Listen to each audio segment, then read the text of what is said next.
अस्सलाम वालेकुम। First year biology chapter number one cell structure और फंक्शंस का, और इस वीडियो लेक्चर के अंदर हम माइटोकॉन्ड्रिया को डिस्कस करने जा रहे हैं। तो चलिए सबसे पहले आउटलाइन को देखते हैं। माइटोकॉन्ड्रिया की आउटलाइन के अंदर हम पहले माइटोकॉन्ड्रिया को डिफाइन करेंगे, फिर अकरेंस बताएंगे, तीसरे नंबर पे उनका नंबर, फिर फॉर्मेशन ऑफ माइटोकॉन्ड्रिया, नंबर 5 पे उनके शेप और साइज़ की बात करेंगे, नंबर 6 पे स्ट्रक्चर को डिस्कस करेंगे। अब जहाँ तक बात स्ट्रक्चर की है तो उसमें 7 सब हेडिंग्स हैं। Double membrane, F1 particles, protein complexes हैं, inter membrane space, mitochondrial matrices, फिर माइटोकॉन्ड्रियल न्यूक्लिक एसिड, फिर माइटोकॉन्ड्रियल राइबोसोम्स। नंबर 7 के ऊपर फंक्शन और नंबर 8 के ऊपर एज एंडोसिम्बियोट्स माइटोकॉन्ड्रिया को डिस्कस करेंगे। तो पहली मेन हेडिंग है डेफिनेशन की। तो डिफाइन करते हैं माइटोकॉन्ड्रिया को। माइटोकॉन्ड्रिया को हम डिफाइन कर सकते हैं इस तरह से कि ये डबल मेम्ब्रेन ऑर्गेनेल हैं जो एक्ट करते हैं as a power house of cell. Power house of cell का मतलब है कि ये सेल के लिए एनर्जी बनाते हैं, और इन डबल मेम्ब्रेन ऑर्गेनेल जो पावर हाउस ऑफ है सेल का, इनको हम नाम देते हैं माइटोकॉन्ड्रिया का। एक हो तो माइटोकॉन्ड्रियन, एक से ज़्यादा हो तो माइटोकॉन्ड्रिया। तो ये जो पावर हाउस ऑफ सेल है, एनर्जी मेकिंग ऑर्गेनेल है सेल का, that is known as mitochondrion. Number 2 के ऊपर इनकी अकरेंस की बात करेंगे कि ये किन सेल्स में होते हैं। तो ये तमाम यूकैरियोटिक सेल्स के अंदर पाए जाते हैं, लेकिन कुछ एक्सेप्शंस हैं। मिसाल के तौर पे जो मैमल्स हैं, मैमल के मैच्योर रेड ब्लड सेल्स, तो मैमल्स के मैच्योर रेड ब्लड सेल के अंदर माइटोकॉन्ड्रिया नहीं होते। उसकी वजह यह है मैच्योर रेड ब्लड सेल ने ऑक्सीजन को ट्रांसपोर्ट करना होता है। अगर mitochondria mature red blood cell के अंदर होंगे तो वो सारा ऑक्सीजन तो माइटोकॉन्ड्रिया एरोबिक रेस्पिरेशन में इस्तेमाल कर जाएंगे, तो फिर आगे ट्रांसपोर्ट करने के लिए ऑक्सीजन रेड ब्लड सेल के पास कोई बचेगा ही नहीं। तो मैच्योर रेड ब्लड सेल के पास माइटोकॉन्ड्रिया नहीं होते। फिर दूसरा है कि जो प्रोकैरियोट्स हैं, डेफिनेटली प्रोकैरियोट्स के अंदर माइटोकॉन्ड्रिया नहीं होंगे। ये डबल मेम्ब्रेन ऑर्गेनल है और प्रोकैरियोट्स के अंदर मेम्ब्रेन बाउंडेड ऑर्गेनल्स एब्सेंट होते हैं। तीसरी मेन हेडिंग इनकी नंबर की है। तो जो माइटोकॉन्ड्रिया का नंबर है ये सेल के अंदर वेरी करता है। कुछ सेल्स हैं उनके अंदर एक सिंगल बड़ा सा माइटोकॉन्ड्रियन मौजूद होता है, लेकिन मोस्ट ऑफ द सेल्स के अंदर माइटोकॉन्ड्रिया का नंबर हंड्रेड्स में या फिर थाउजेंड्स में होता है। और इन सेल के अंदर जो माइटोकॉन्ड्रिया का नंबर है वो डिपेंड करता है metabolic activity of the cell. अगर सेल की मेटाबॉलिक एक्टिविटी हाई है, उसको ज़्यादा मेटाबॉलिज्म करना है, एनर्जी ज़्यादा प्रोड्यूस करनी है, तो फिर उसी हिसाब से माइटोकॉन्ड्रिया का नंबर भी ज़्यादा होना चाहिए। मिसाल के तौर पे जो मसल सेल्स हैं, हमारे जो स्केलेटल मसल सेल्स हैं फॉर एग्जांपल, तो उनके अंदर माइटोकॉन्ड्रिया का नंबर बाकी सेल्स के मुकाबले में ज़्यादा होता है। उसकी वजह यह है कि मसल सेल ने कॉन्ट्रैक्ट करना है और कॉन्ट्रैक्शन के लिए एनर्जी चाहिए। तो एनर्जी और फिर कॉन्ट्रैक्शन जब ज़्यादा होती है, इन केस के जब आप एक्सरसाइज करते हो, जॉगिंग करते हो, रनिंग करते हो, तो फिर माइटोकॉन्ड्रिया का नंबर ज़्यादा होना चाहिए ताकि ज़्यादा एनर्जी डिमांड को पूरा किया जा सके। नंबर 4 पे जो हेडिंग है वो फार्मेशन की है कि माइटोकॉन्ड्रिया बनते कैसे हैं। तो फार्मेशन में बात करेंगे तो जो नए माइटोकॉन्ड्रिया हैं वो पहले से मौजूद माइटोकॉन्ड्रिया की डिवीजन से बनते हैं। फ़र्ज़ करें एक अगर सेल के अंदर माइटोकॉन्ड्रिया नहीं है तो वो सेल अपने न्यूक्लियस से माइटोकॉन्ड्रिया नहीं बना सकता। अगर सेल के अंदर पहले से मौजूद माइटोकॉन्ड्रिया हैं, वही माइटोकॉन्ड्रिया डिवाइड होंगे तो नए माइटोकॉन्ड्रिया बनेंगे। अगर पहले से माइटोकॉन्ड्रिया नहीं है तो फिर नया माइटोकॉन्ड्रिया सेल खुद नहीं बना सकता। तो new mitochondria are found by the division of pre existing mitochondria. और फिर ये है कि माइटोकॉन्ड्रिया डिवाइड कब करते हैं, ये यूजली जब सेल को डिवाइड करना है तो उससे पहले 9th के अंदर आपने सीखा है कि सेल डिवीजन में जो पहला फेज़ है वो इंटरफेज़ होता है। अब इंटरफेज़ में डिवीजन की जो है वो तैयारी की जाती है और सेल ग्रो करता है। तो मोस्टली वो जो इंटरफेज़ है उसके अंदर माइटोकॉन्ड्रिया डिवाइड करते हैं, और इंटरफेज़ में जब माइटोकॉन्ड्रिया डिवाइड करते हैं तो उनका नंबर एक सर्टेन लेवल पे इंक्रीज़ हो जाता है, लेकिन ज़रूरी नहीं है।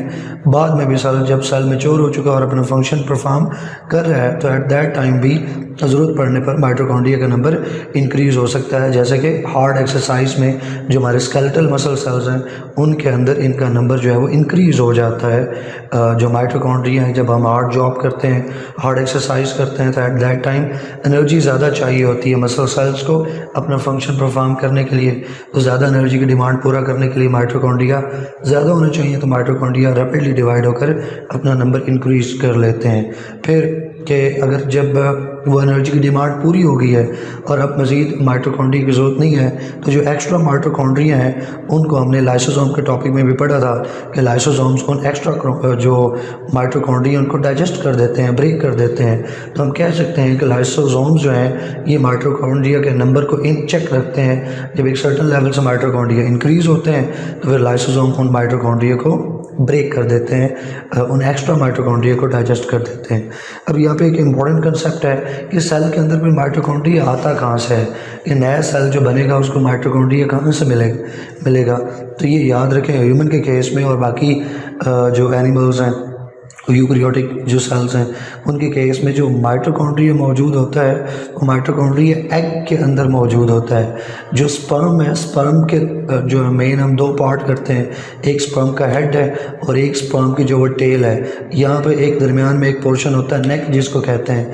नेक वाला एरिया के ऊपर माइटोकॉन्ड्रिया जो है वो काफ़ी ज़्यादा अंदर की तरफ मौजूद होते हैं जिसको हम माइटोकॉन्ड्रियल रिंग कहते हैं। बात करने की ये है कि जो हेड है स्पर्म के हेड के अंदर न्यूक्लियस होता है और इक्का दुक्का एंजाइम्स होते हैं, लेकिन स्पर्म के हेड के अंदर कोई माइटोकॉन्ड्रिया नहीं होता। और जब स्पर्म एग के साथ फ्यूज़ होते हैं फर्टिलाइजेशन में तो स्पर्म जो है बाकी बाहर रहता है और स्पर्म में से सिर्फ न्यूक्लियस ओवम के अंदर एग के अंदर ट्रांसफ़र होता है, यानी पूरे का पूरा स्पर्म जो है वो आउटसाइड द एग रहेगा। और ये जो स्पर्म जब फ्यूज़ हो गया एग के साथ तो स्पर्म में से सिर्फ न्यूक्लियस जो है वो एग के अंदर जो है वो ट्रांसफ़र होगा और इक्का दुक्का और ऑर्गेनेल्स जो हैं वो स्पर्म से एग के अंदर ट्रांसफ़र होते हैं। चूँकि स्पर्म के हेड के अंदर माइटोकॉन्ड्रिया नहीं है तो फिर स्पर्म से माइटोकॉन्ड्रिया एग के अंदर नहीं जा सकता। तो जो जाइगोट बनेगा तो जाइगोट के अंदर जो माइटोकॉन्ड्रिया होगा वो एग वाला माइटोकॉन्ड्रिया होगा। और एग कहाँ से आता है? एग मदर से आता है। तो हम कह सकते हैं कि एक इंडिविजुअल के अंदर जितने भी माइटोकॉन्ड्रिया हैं वो तमाम के तमाम माइटोकॉन्ड्रिया उसको मदर सेल से मिले हैं, फादर से या फादर सेल से। ये जो स्पर्म है, स्पर्म से कोई माइटोकॉन्ड्रिया नहीं आता क्योंकि स्पर्म के हेड के अंदर न्यूक्लियस है, इक्का दुक्का और ऑर्गेनेल्स हैं, माइटोकॉन्ड्रिया नहीं होते। माइटोकॉन्ड्रिया जो है वो नेक रीजन के अंदर मौजूद होते हैं। तो ये साइड बॉक्स में लिखा हुआ था तो मैंने कहा ये बात भी आपको एक्सप्लेन कर दूँ, फार्मेशन से रेलिवेंट है। नेक्स्ट हेडिंग जो है वो शेप और साइज़ की है। तो माइटोकॉन्ड्रिया का जो शेप है ये सिलेंड्रिकल हो सकते हैं या रॉड शेप होते हैं। इनके साइज़ में देखें तो 2 to 5 माइक्रोमीटर ये लॉन्ग होते हैं और फिर 0.5 से लेके 1.5 माइक्रोमीटर इनका डायामीटर होता है। अब जो मोस्ट इम्पॉर्टेंट पार्ट है माइटोकॉन्ड्रिया से रिलेटेड जो एग्ज़ाम में भी आएगा वो इसका स्ट्रक्चर है। स्ट्रक्चर में हमने फिर 7 इसकी सब हेडिंग्स बनाई हैं। तो पहली सब हेडिंग जो है वो डबल मेम्ब्रेन की है। माइटोकॉन्ड्रिया की डबल मेम्ब्रेन होती है और डबल मेम्ब्रेन बाउंडेड ऑर्गेनल है और बाहर वाली जो मेम्ब्रेन है उसकी आउटर मेम्ब्रेन कहलाएगी और अंदर की तरफ जो है वो इनर मेम्ब्रेन कहलाएगी। और ये दोनों मेम्ब्रेन्स वैसी हैं जैसे हमने इन जनरल सेल मेम्ब्रेन की, ये प्लाज्मा मेम्ब्रेन की कंपोजिशन पढ़ी थी कि लिपिड बायोलेयर है, उसके अंदर एम्बेडेड प्रोटीन्स हैं और कार्बोहाइड्रेट्स अटैच्ड होते हैं। तो जनरल स्ट्रक्चर माइटोकॉन्ड्रिया का मेम्ब्रेन का भी वही है जो इन जनरल सेल मेम्ब्रेन या प्लाज्मा मेम्ब्रेन का होता है। तो ये भी फास्फोलिपिड बाइलेयर है जिसके अंदर यूनिक प्रोटीन्स जो हैं वो एम्बेडेड हैं। डेफिनेटली जो माइटोकॉन्ड्रिया की एम्बेडेड प्रोटीन्स होंगी वो बाकी ऑर्गेनल्स और सेल की जो मेम्ब्रेन है उसकी एम्बेडेड प्रोटीन से वेरी करेंगी, लेकिन बहरहाल ओवरऑल जो स्ट्रक्चरल एक अंदाज़ है वो एक जैसा है। जैसे सेल मेम्ब्रेन का स्ट्रक्चर है वैसा ही इन माइटोकॉन्ड्रियल मेम्ब्रेन का स्ट्रक्चर है और बाकी जो सेल के अंदर ऑर्गेनल्स हैं उनकी मेम्ब्रेन का भी स्ट्रक्चर, तमाम सेल मेम्ब्रेन का स्ट्रक्चर जनरल एक ही तरह का होता है। हाँ, कंपोजिशन जो है वो वेरी करती है। अब ये चूँकि इसके दो मेम्ब्रेन्स होती हैं तो हम दोनों मेम्ब्रेन को अलग अलग देखते हैं। सबसे पहले आउटर मेम्ब्रेन की बात करते हैं। तो आउटर मेम्ब्रेन जो है इसकी स्मूथ है और सीव लाइक है। सीव जाली को कहते हैं। जाली वो स्ट्रक्चर होता है जिसमें पोर्स हों, तो इसकी जो आउटर मेम्ब्रेन है उसमें पोर्स हैं तो इसलिए इसको लिखा गया है कि ये सीव लाइक है। और फिर वो पोर्स किस तरह से हैं? It is special embedded proteins. उन स्पेशल एम्बेडेड प्रोटीन्स को पोरन्स प्रोटीन कहते हैं और ये पोरन प्रोटीन्स जो हैं ये पोरन्स जो हैं ये पोर बनाती हैं। चूँकि आउटर मेम्ब्रेन में पोरन से बने हुए पोर्स मौजूद हैं इसलिए इसको सीव लाइक कहा जाता है। ये पोरन्स चूँकि पोर बनाते हैं तो इनका मकसद क्या है? They allow the free passage of various molecules. तमाम मालिक्यूल्स नहीं, लेकिन बहुत सारे मालिक्यूल्स, बहुत सारे सब्सटेंसेस इन पोरन्स में से इजीली क्रॉस कर जाते हैं, और वो जो फिर बाहर से क्रॉस करके किधर आएंगे, आउटर मेम्ब्रेन को क्रॉस करेंगे तो इनर मेम्ब्रेन की तरफ आ जाएंगे। अब आउटर और इनर मेम्ब्रेन के दरमियान में स्पेस होती है, तो ये जो मालिक्यूल है, अगर ये आउटर मेम्ब्रेन है और ये पोरन है और ये उसके अंदर इनर मेम्ब्रेन आ गई है, तो जो सब्सटेंस है वो क्रॉस करके यहाँ तक आ जाएगा। तो ये दो मेम्ब्रेन के दरमियान में स्पेस है ये वाली, तो इसको इनर मेम्ब्रेन स्पेस कहते हैं। आगे सब हेडिंग में हमने इसकी बात करनी है। इस इनर मेम्ब्रेन स्पेस में वो मालिक्यूल जो है वो मूव करके आ जाएंगे पोरन क्रॉस को।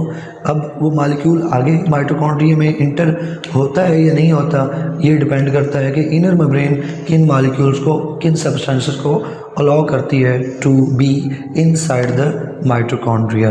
अब नेक्स्ट पॉइंट की बात करें तो नेक्स्ट पॉइंट में ये है कि ये जो पोरन्स हैं, फिर हम कह सकते हैं कि ये रिस्पॉन्सिबल है transport of substances across the membrane के मेम्ब्रेन को कौन सा मालिक्यूल क्रॉस करेगा, कौन सा नहीं करेगा, यानी कौन सा मालिक्यूल माइटोकॉन्ड्रिया में आना है, उसमें एक क्लीदी किरदार है, एक इम्पॉर्टेंट रोल है इन पोरन्स का। क्योंकि बहरहाल बाहर से जो सब्सटेंस माइटोकॉन्ड्रिया में आएगा वो पहले पोरन से गुजरेगा और आउटर मेम्ब्रेन को क्रॉस करके इस स्पेस के अंदर आ जाएगा। जब इस स्पेस के अंदर आ जाएगा वो, तो फिर इनर मेम्ब्रेन को क्रॉस करके वो माइटोकॉन्ड्रिया में इंटर हो सकता है। नेक्स्ट बात करते हैं हम इनर मेम्ब्रेन की। तो आउटर मेम्ब्रेन हमने कहा था कि वो स्मूथ है, लेकिन जो इनर मेम्ब्रेन है ये रफ़ है और ये फिर फोल्डेड है अंदर की तरफ, और जिसकी अंदर की तरफ फोल्डिंग्स बनी हुई हैं, जिसकी इन फोल्डिंग्स हैं, जो फोल्ड्स हैं इनर मेम्ब्रेन के, उनको क्रिस्टी बोला जाता है। एक हो तो उसको क्रिस्टा कहेंगे, प्लूरल हो तो उसको क्रिस्टी कहेंगे। अब ये प्रेजेंस ऑफ जो क्रिस्टी है, इसका एडवांटेज ये होता है कि इससे सरफेस एरिया बहुत ज़्यादा इंक्रीज़ हो जाता है, और सरफेस एरिया इंक्रीज़ हो जाएगा तो जो माइटोकॉन्ड्रिया के एंजाइम्स हैं उनको फिर जो रिएक्ट करने के लिए एरिया अवेलेबल है वो बढ़ जाएगा। तो जब एंजाइम्स को रिएक्ट करने के लिए सरफेस एरिया बढ़ जाता है तो उसका मतलब है रेट ऑफ रिएक्शन बहुत ज़्यादा इंक्रीज़ हो जाएगा। तो क्रिस्टी से सरफेस एरिया इंक्रीज़ होगा, और सरफेस एरिया इंक्रीज़ होने से रेट ऑफ रिएक्शन जो माइटोकॉन्ड्रिया के अंदर हो रहे हैं रिएक्शंस, उनका रेट, उनकी स्पीड बहुत ज़्यादा बढ़ जाएगी। और फिर आउटर मेम्ब्रेन के मुकाबले में इनर मेम्ब्रेन जो है वो ज़्यादा सेलेक्टिवली परमिएबल है। आउटर मेम्ब्रेन जो है वो पोरन्स की वजह से उसकी परमेबिलिटी ज़रा कम है, एक वाइड वैरायटी ऑफ सब्सटेंसेस जो हैं वो आउटर मेम्ब्रेन को क्रॉस कर सकते हैं। लेकिन जहाँ तक बात इनर मेम्ब्रेन की है तो इनर मेम्ब्रेन जो है वो ज़्यादा सेलेक्टिव इन नेचर है। नंबर 2 जो सब हेडिंग है वो F1 पार्टिकल्स की है। F1 पार्टिकल्स क्या चीज़ है? F1 पार्टिकल्स जो हैं ये इनर सरफेस के ऊपर मौजूद हैं और ये ग्रैनुलर स्ट्रक्चर्स हैं, ग्रेन की तरह पेयर होते हैं। अंडर द इलेक्ट्रॉन माइक्रोस्कोप जब हम F1 पार्टिकल्स को यानी माइटोकॉन्ड्रिया को स्टडी करें, उसके इनर पार्ट को स्टडी करें, तो जो इनर सरफेस है इसकी माइटोकॉन्ड्रिया की, ये इनर मेम्ब्रेन है, इनर मेम्ब्रेन की इनर सरफेस के ऊपर ये F1 पार्टिकल्स जो हैं वो जुड़े हुए होते हैं। और इन F1 पार्टिकल्स को स्टॉक पार्टिकल्स भी कहते हैं, या स्टॉक्ड ED भी लगा सकते हो, स्टॉक पार्टिकल्स भी कहते हैं क्योंकि इनका एक स्टॉक है। आगे हम इनके स्ट्रक्चर पे बात करेंगे तो मैं आपको वो स्टॉक दिखाऊंगा भी। तो ये जो स्टॉक पार्टिकल्स हैं या ये जो F1 पार्टिकल्स हैं, असल में ये एंजाइम्स हैं। और ये कौन से एंजाइम्स हैं? ये ATP सिंथेज एंजाइम्स हैं। ATP सिंथेज मैंने आपको बताया जो लिपिड पे काम करेगा वो एलापेज होगा, जो ऑक्सीडेशन लाएगा वो ऑक्सीडेज होगा, जो रिडक्शन लाएगा वो रिडक्टेज होगा। तो ATP सिंथेज एंजाइम कौन से होंगे? जो ATP का सिंथेसिस करते हैं। तो मैं डायग्राम में सबसे पहले आपको F1 पार्टिकल्स दिखा दूं ताकि डायग्राम के रेफरेंस से ये बात क्लियर हो जाए। ये माइटोकॉन्ड्रिया का स्ट्रक्चर है। माइटोकॉन्ड्रिया का स्ट्रक्चर में देखें, यहाँ पे जिसमें जहाँ पर मैंने टिक किया है, यहाँ पे आपको एक पार्ट नज़र आ रहा होगा। ये पार्ट जिसको अब मैं सर्कल कर रहा हूँ, ये स्टॉक पार्टिकल है या F1 पार्टिकल है, और असल में तो ये एक एंजाइम है जिसका नाम ATP सिंथेज है। अब इसका ज़रा इनलार्ज देख लें तो ये एक पार्ट है क्रिस्टी का जो यहाँ पे शो किया गया है। अब ये क्रिस्टी का जो पार्ट है तो यहाँ पे आप देख लेंगे ये स्टॉक पार्टिकल्स F1 पार्टिकल्स यहाँ पे मौजूद हैं। इनका एक बड़ा सा इमेज देखें तो ये फिर इनका हेड है, फिर ये स्टॉक है और फिर ये बेस है। चूँकि ये जो एंजाइम है एक तो इसका हेड पार्ट है, फिर इसकी बेस है और दरमियान में एक डंडी सी है, एक स्टाक सा है जिसके साथ हेड और बेस जुड़े हुए हैं। तो चूँकि इसका एक stock like particle, stock like portion part मौजूद होता है, इसलिए हम इन पार्टिकल को, इन एंजाइम्स को स्टाक पार्टिकल्स या F1 पार्टिकल्स कहते हैं। तो ये तो बात होगी F1 पार्टिकल्स की। मैंने बताया कि असल में ये ग्रैनुलर अपीयर होते हैं under the electron microscope, grain की तरह नज़र आते हैं और असल में ये हैं ATP सिंथेज एंजाइम्स। अब ये जो ATP सिंथेज एंजाइम्स हैं ATP बनाने का काम करते हैं। तीसरी जो हेडिंग है, सब हेडिंग है, वो प्रोटीन कम्प्लेक्सेस की है, यानी ATP सिंथेज एंजाइम्स के अलावा और भी प्रोटीन कम्प्लेक्सेस हैं, प्रोटीन एंजाइम्स हैं। ये कौन से हैं? तो मैनी अदर प्रोटीन कम्प्लेक्सेस वो होंगे जहाँ बहुत सारे प्रोटीन्स एक चेन के अंदर इकट्ठी हैं और मिलकर काम कर रही हैं। तो ये जो प्रोटीन कम्प्लेक्सेस हैं ये मिलकर काम करते हैं और ये भी इनर मेम्ब्रेन में मौजूद हैं। इनर मेम्ब्रेन किसकी? इनर मेम्ब्रेन क्रिस्टी की। और they act as electron carriers in electron transport chain. आपको पता है माइटोकॉन्ड्रिया के अंदर एरोबिक रेस्पिरेशन होती है। एरोबिक रेस्पिरेशन के 3 स्टेप हैं। पहले ग्लाइकोलाइसिस है, ग्लाइकोलाइसिस साइटोप्लाज्म में होता है। दूसरा जो रिएक्शन है वो क्रेब्स साइकिल्स का, और तीसरा इलेक्ट्रॉन ट्रांसपोर्ट चेन का है। तो क्रेब्स साइकिल और इलेक्ट्रॉन ट्रांसपोर्ट चेन ये दोनों फेज जो हैं ये माइटोकॉन्ड्रिया के अंदर होते हैं। तो इलेक्ट्रॉन ट्रांसपोर्ट चेन के लिए इलेक्ट्रॉन्स कैरियर होने चाहिए। तो बहुत सारे प्रोटीन कम्प्लेक्सेस भी माइटोकॉन्ड्रिया में क्रिस्टी की इनर सरफेस पे मौजूद हैं जो इलेक्ट्रॉन कैरियर का काम करते हैं। इलेक्ट्रॉन को लेते हैं, फिर आगे ट्रांसफ़र करते हैं और इस ट्रांसफ़र में इलेक्ट्रॉन की एनर्जी को एक्वायर करके उससे ATP भी बनाते हैं। नंबर 4 पे जो सब हेडिंग है वो इनर मेम्ब्रेन स्पेस की है। हमने कहा कि माइटोकॉन्ड्रिया डबल मेम्ब्रेन स्ट्रक्चर है, तो एक आउटर मेम्ब्रेन है और एक इनर मेम्ब्रेन है। तो दो मेम्ब्रेन के दरमियान में एक नैरो स्पेस, एक नैरो रीजन है, उसको इनर मेम्ब्रेन स्पेस कहते हैं। तो यहाँ पे भी यही लिखा हुआ है, it is the space between the outer and inner membrane of the mitochondria. और ये मेम्ब्रेन के दो मेम्ब्रेन के दरमियान ये स्पेस जो है ये बहुत ही ज़्यादा इंपॉर्टेंट है for the synthesis of ATP। आगे एक चैप्टर के अंदर आप ATP सिंथेसिस पढ़ोगे तो ATP सिंथेसिस में जब बात होगी तो फिर माइटोकॉन्ड्रिया के स्ट्रक्चर का रेफरेंस आएगा। जब माइटोकॉन्ड्रिया के स्ट्रक्चर का रेफरेंस आएगा तो उसमें इस इनर मेम्ब्रेन स्पेस की बात होगी कि इस इनर मेम्ब्रेन स्पेस के अंदर हाइड्रोजन आइंस जो हैं वो जमा हो जाते हैं। ये हाइड्रोजन आइंस जब इनर मेम्ब्रेन सरफेस में इनर मेम्ब्रेन स्पेस में बहुत ज़्यादा हाइड्रोजन आइंस जब जमा हो जाते हैं तो यहाँ पे हाइड्रोजन आइंस की कंसंट्रेशन या हाइड्रोजन आइंस की वजह से जो चार्ज है, पॉजिटिव चार्ज हाइड्रोजन आइंस का, उसका पोटेंशियल बहुत ज़्यादा बढ़ जाता है। तो यहाँ पे हाई पॉजिटिव पोटेंशियल क्रिएट हो जाता है, अंदर जो है वो लो पॉजिटिव पोटेंशियल होता है। तो फिर बाद में जो ATP सिंथेज एंजाइम है वो इन हाइड्रोजन आइंस को अलाउ करता है ये अंदर की तरफ मूव करें।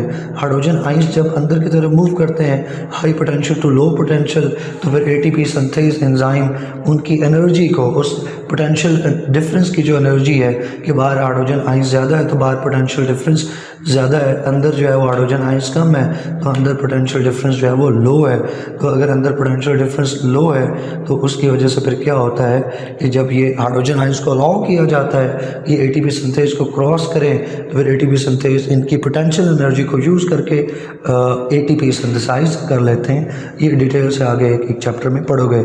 यही मैंने यहाँ पर लिखा कि ये inner membrane space is very very important for the synthesis of ATP, और थोड़ी सी मैंने इसकी हिंट भी दे दी। अब पांचवी जो सब हेडिंग है वो माइटोकॉन्ड्रियल मैट्रिक्स है। माइटोकॉन्ड्रियल मैट्रिक्स जो है ये इनक्लोज्ड है, बंद है, घिरा हुआ है इनर मेम्ब्रेन। इनर मेम्ब्रेन किसकी? Again inner membrane of the cristae की। जो क्रिस्टी हैं उनकी इनर मेम्ब्रेन जो है उसके अंदर वाला जो पार्ट है वो माइटोकॉन्ड्रियल मैट्रिक्स है और ये जेली लाइक मटेरियल है और इसके अंदर DNA मौजूद है माइटोकॉन्ड्रिया का, माइटोकॉन्ड्रिया के RNA मौजूद हैं, माइटोकॉन्ड्रिया के राइबोसोम्स हैं, उनके एंजाइम्स हैं और इसके अलावा इनऑर्गेनिक, ऑर्गेनिक और वाटर सब्सटेंसेस जो हैं वो भी यहाँ पे मौजूद होते हैं। ऑक्सीजन जो है वो भी, कार्बन डाइऑक्साइड वो भी, गैसेस भी यहाँ पे मौजूद होती हैं। बाद में कार्बन डाइऑक्साइड को रिलीज़ कर दिया जाता है। फिर नंबर 6 के ऊपर जो है हेडिंग है वो माइटोकॉन्ड्रियल न्यूक्लिक एसिड्स की है। न्यूक्लिक एसिड DNA और RNA को कहते हैं न्यूक्लिक एसिड, यानी न्यूक्लियस वाले एसिड्स। अब न्यूक्लियस के अंदर डीएनए तो मौजूद होता है, लेकिन आरएनए जो है वो भी चूँकि न्यूक्लियस में ही बनता है, तो आरएनए और डीएनए दोनों को मिलाकर कलेक्टिवली क्या हम नाम देते हैं, न्यूक्लिक एसिड्स का। तो जब टर्म न्यूक्लिक एसिड्स की हो तो इसका मतलब है कि हम दोनों की बात कर रहे हैं, डीएनए की भी और आरएनए की भी। तो माइटोकॉन्ड्रिया के अंदर जो है वो सिंगल सर्कुलर डीएनए मॉलिक्यूल होता है और all type of RNA molecules होते हैं। आप एक आगे चैप्टर जो हम चैप्टर नंबर 2 पढ़ेंगे बायोमॉलिक्यूल्स का, उसमें आरएनए का जिक्र होगा। जो हकीकत है, जो सच्ची बात है वो ये है कि सेल के अंदर जो है वो तकरीबन more than 100 different types of RNA molecules known है, डिस्कवर्ड है। लेकिन हम एफएससी लेवल के ऊपर जो बात करते हैं वो 3 आरएनए मॉलिक्यूल्स की बात करते हैं, राइबोसोमल आरएनए, ट्रांसफ़र आरएनए और मैसेंजर आरएनए। ये 3 मेन इंपॉर्टेंट है प्रोटीन सिंथेसिस में, इन तीनों का रोल है। तो इसलिए आमतौर पे एफएससी में इन 3 आरएनए की टाइप्स का जिक्र किया जाता है। तो ये तीनों और बाकी भी जो टाइप ऑफ आरएनए मॉलिक्यूल्स हैं वो भी इसके अंदर मैट्रिक्स के अंदर यानी माइटोकॉन्ड्रिया के मैट्रिक्स के अंदर मौजूद होते हैं।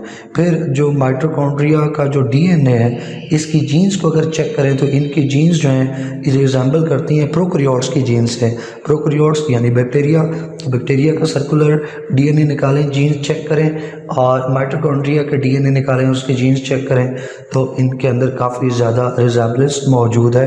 यानी माइटोकॉन्ड्रियल जो डीएनए है वो यूकैरियोट से कम मैच करता है, प्रोकैरियोट से ज़्यादा मैच करता है। जो 7वीं और आखिरी सब हेडिंग है वो स्ट्रक्चर के अंदर वो माइटोकॉन्ड्रियल राइबोसोम्स की है। माइटोकॉन्ड्रियल राइबोसोम जो है वो 70S राइबोसोम है, यानी इसका स्वेटबर्ग यूनिट जो है वो 70S है, और ये भी रिजेंबल करता है प्रोकैरियोट से। यानी ये जो 70S राइबोसोम है माइटोकॉन्ड्रिया का, प्रोकैरियोट्स का राइबोसोम देखें तो वो भी 70S का होता है। फिर राइबोसोम के अंदर जो आरएनए मॉलिक्यूल है उसको राइबोसोमल आरएनए कहते हैं। तो अगर राइबोसोमल आरएनए को चेक करें, उसकी सीक्वेंस को चेक करें, और जो प्रोकैरियोट्स का राइबोसोम है उसके राइबोसोमल आरएनए को चेक करें, तो दोनों की सीक्वेंस भी मैच करती है बहुत ज़्यादा, और दोनों का जो सेडिमेंटेशन रेट है वो भी 70S है। तो न सिर्फ माइटोकॉन्ड्रिया का डीएनए बल्कि माइटोकॉन्ड्रिया का राइबोसोम भी प्रोकैरियोट से यानी बैक्टीरिया से मैच करता है। अब माइटोकॉन्ड्रिया का स्ट्रक्चर डायग्राम के साथ देख लें तो ये आउटर मेम्ब्रेन है, उसके अंदर पोरन्स आपको नज़र आ रहे होंगे। इन पोरन्स का चूँकि कोई स्टॉक नहीं है तो इसलिए हम इनको स्टॉक लेस पार्टिकल्स कहते हैं। फिर ये आउटर मेम्ब्रेन लेवल होगी, उसके अंदर इनर मेम्ब्रेन है, इनर मेम्ब्रेन जो है इनफोल्डिंग्स बना रही है, इन इनफोल्डिंग्स को हम क्रिस्टी कहते हैं। अब क्रिस्टी के अंदर इनफोल्डिंग्स क्रिस्टी के अंदर जो मटेरियल है, जो कंटेंट है, उस सारे मटेरियल और कंटेंट को हम मैट्रिक्स कहते हैं। और उस मैट्रिक्स के अंदर देखें तो यहाँ आपको राइबोसोम्स जो हैं वो 2 डॉट्स की फॉर्म में नज़र आ रहे होंगे। यहाँ पे देखें मैसेंजर आरएनए मौजूद है और उसके साथ बहुत सारे राइबोसोम जुड़ चुके हैं। जब कई राइबोसोम एक ही मैसेंजर आरएनए के साथ जुड़े तो हमने पढ़ा इसको पॉलीसोम का नाम देते हैं। फिर इसके अंदर मुख्तलिफ तरह के ग्रैन्यूल्स हैं, प्रोटीन इन नेचर ग्रैन्यूल्स हैं, फिर कैल्शियम फास्फेट के, कैल्शियम सल्फेट के, मेनली कैल्शियम फास्फेट के ग्रैन्यूल्स भी मौजूद होते हैं। ये आपको उसका सर्कुलर डीएनए भी नज़र आ रहा होगा। फिर एटीपी सिंथेज एंजाइम जो कि स्टार्क पार्टिकल है, जिसको F1 पार्टिकल भी कहते हैं, इसका हमने जिक्र के पहले किया, ये भी आपको यहाँ पर नज़र आ रहा है। फिर इलेक्ट्रॉन ट्रांसपोर्ट चेन के जो कम्प्लेक्सेस हैं, ये भी इलेक्ट्रॉन ट्रांसपोर्ट चेन का एक कम्प्लेक्स, इलेक्ट्रॉन ट्रांसपोर्ट चेन के लिए एक और कम्प्लेक्स यहाँ पे शो किया गया है। तो ये इन जनरल माइटोकॉन्ड्रिया का स्ट्रक्चर है, डायग्राम बहुत इंपॉर्टेंट है। अब जो स्टार्क पार्टिकल है, F1 पार्टिकल है, उसकी भी हम ऑलरेडी बात कर चुके हैं। हेड है, स्टार्क है और बेस है। अब नंबर 7 के ऊपर जो मेन हेडिंग है स्ट्रक्चर के बाद, वो फंक्शन ऑफ माइटोकॉन्ड्रिया है। तो ये एक मेजर फंक्शन परफॉर्म करते हैं माइटोकॉन्ड्रिया, और वो एरोबिक रेस्पिरेशन का है। एरोबिक रेस्पिरेशन वो है जिसमें ये ऑक्सीजन को यूटिलाइज करते हैं to make ATP molecules from the sugars, from the fats और sometimes from the proteins as well. तो फिर जो क्रेब्स साइकिल है और इलेक्ट्रॉन ट्रांसपोर्ट चेन के जो रिएक्शंस हैं, ये दोनों के दोनों कहाँ होते हैं? माइटोकॉन्ड्रिया के अंदर होते हैं। जैसे मैंने पहले बताया, एरोबिक रेस्पिरेशन के 3 फेज़ हैं। ग्लाइकोलाइसिस पहला फेज़ है, वो साइटोप्लाज्म में होता है, और फिर क्रेब्स साइकिल्स और इलेक्ट्रॉन ट्रांसपोर्ट चेन, ये दोनों फेज़ माइटोकॉन्ड्रिया के अंदर होते हैं। नंबर 8 के ऊपर ये साइड बॉक्स इन्फॉर्मेशन है, ये थोड़ा सा एवोल्यूशन से रिलेटेड है। साइड बॉक्स इन्फॉर्मेशन है तो उसको मैंने मेन माइटोकॉन्ड्रिया के कंटेंट के अंदर ही शामिल कर दिया है। तो ज़रा देखते हैं, एंडोसिम्बियोट का भी थोड़ा आगे बात करूँगा कि एंडोसिम्बियोट की टर्म का मतलब क्या है, लेकिन यहाँ पर ज़रा बेसिक से स्टार्ट करते हैं। तो mitochondria is considered as organism within organism, ठीक है। ऑर्गेनिज्म विद इन ऑर्गेनिज्म को एंडोसिम्बियोट कहते हैं। एंडो कहते हैं विद इनसाइड के लिए ये टर्म यूज़ होती है एंडो, और जो सिम्बियोट है, सिम्बियोट कहते हैं मिलकर रहना, टुगेदर, ठीक है, मिलकर रहना। आपको याद हो 10th बायोलॉजी के अंदर एक चैप्टर था एनवायरमेंटल बायोलॉजी। एनवायरमेंटल बायोलॉजी के अंदर आपने इकोसिस्टम के जो पार्ट है उसके अंदर एक टर्म सीखी थी, relationship of organism with each other. वहाँ पे एक टर्म थी सिम्बियोसिस की। सिम्बियोसिस की आपने फिर आगे देखा था कि सिम्बियोसिस की मुख्तलिफ टाइप्स हैं, जैसे कि पैरासाइटिज्म है, कमेंसलिज्म है, म्यूचुअलिज्म है। तो वो सिम्बियोट जो मिलकर रह रहे हों उन ऑर्गेनिजम्स को सिम्बियोट कहते हैं, और मिलकर रहने को सिम्बियोसिस कहा जाता है। मिलकर रहने को सिम्बियोसिस, और जो मिलकर रह रहे हैं उनको सिम्बियोट्स कहते हैं। अब एक ऑर्गेनिज्म अगर दूसरे के अंदर आकर रहे तो फिर उनको हम एंडोसिम्बियोसिस कहेंगे, और वो जो ऑर्गेनिजम्स हैं उनको एंडोसिम्बियोट्स बोला जाएगा। तो माइटोकॉन्ड्रिया जो है, माइटोकॉन्ड्रियन को एक ऑर्गेनिज्म कंसिडर किया जाता है। एक सिंगल सेल भी एक ऑर्गेनिज्म होता है, तो एक सेल के अंदर ये माइटोकॉन्ड्रिया आ रहा है। अगर माइटोकॉन्ड्रिया एक ऑर्गेनिज्म है, सेल भी एक ऑर्गेनिज्म है, तो हम कह सकते हैं ऑर्गेनिज्म विद इन ऑर्गेनिज्म, या हम कह सकते हैं सेल विद इन सेल। तो ये माइटोकॉन्ड्रिया को सेल विद इन सेल या organism within organism study किया कहा जाता है, कंसिडर किया जाता है। इसकी वजह क्या है, क्यों हम माइटोकॉन्ड्रिया को एक ऑर्गेनिज्म के तौर पे, एक सेल के तौर पे कंसिडर करते हैं? उसकी वजह माइटोकॉन्ड्रिया के अंदर कुछ प्रॉपर्टीज़ हैं। मसलन बाकी तमाम ऑर्गेनिजम्स की तरह माइटोकॉन्ड्रिया भी सेल्फ रेप्लिकेटिंग है, ये अपने आप को डिवाइड करते हैं। नए माइटोकॉन्ड्रिया पहले से मौजूद माइटोकॉन्ड्रिया की डिवीजन से बनते हैं, बिल्कुल वैसे ही जैसे नए सेल्स पहले से मौजूद सेल की डिवीजन से बनते हैं। उमने सेलुला ई सेलुला आपको याद आ गया होगा। फिर they have their own genetic system, हर सेल का अपना डीएनए मौजूद होता है, तो माइटोकॉन्ड्रिया का भी अपना डीएनए है। फिर they have all types of RNA, हर सेल के अपने आरएनए मौजूद होते हैं, माइटोकॉन्ड्रिया के भी अपने आरएनए हैं। फिर हर जो सेल है उसका अपना राइबोसोम है प्रोटीन बनाने के लिए, माइटोकॉन्ड्रिया का भी अपना राइबोसोम है प्रोटीन बनाने के लिए। हर सेल अपनी प्रोटीन्स खुद बनाता है, राइबोसोम्स भी अपनी तमाम प्रोटीन्स खुद बनाता है, सेल वाली प्रोटीन्स को इस्तेमाल नहीं करता। अब एक इंडिविजुअल सेल जो है वो बाहर अकेला आर्टिफिशियल मीडियम में सर्वाइव कर सकता है, माइटोकॉन्ड्रिया भी आर्टिफिशियल मीडियम में सर्वाइव कर सकता है। मतलब एक सेल में से माइटोकॉन्ड्रिया को एहतियात से निकालें कि माइटोकॉन्ड्रिया डैमेज ना हो, उसको आर्टिफिशियल मीडियम में प्लेस करें, तो वहाँ पे आर्टिफिशियल मीडियम में माइटोकॉन्ड्रिया सर्वाइव कर सकते हैं। तो इसका मतलब है ये तमाम वो करैक्टरिस्टिक्स हैं जो एक सेल की करैक्टरिस्टिक्स हैं। इस वजह से माइटोकॉन्ड्रिया को हम एक सेल या एक ऑर्गेनिज्म कंसिडर करते हैं।